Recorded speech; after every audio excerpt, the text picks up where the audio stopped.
Salvador nosso.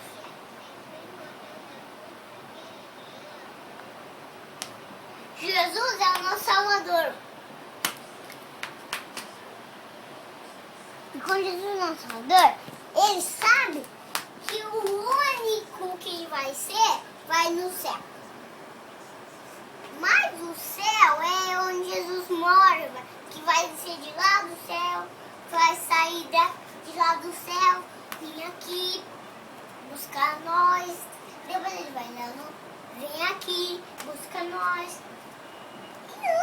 Ele vai sair de lá do céu, buscar nós. Depois que ele sair de lá do céu, ele vai vir aqui. Nosso Salvador é Jesus. Ele ama nós. Vocês sabiam que Jesus morreu na cruz? Nessa cruz aqui? Então ele morreu na única cruz. Ele ficou assim, ó. Ele ficou o único todo. Ficou o dia inteiro assim.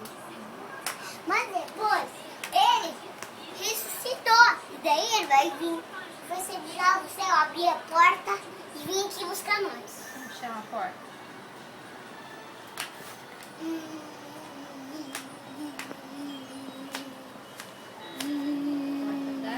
Gasta. E daí ele vai abrir a porta da casa que tá aqui em cima. E vai abrir aquela porta da casa e vir buscar nós. Vai vir com a capa desse, ó.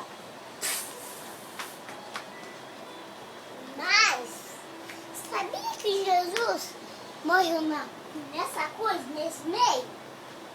Daí os anjos, junto com Jesus,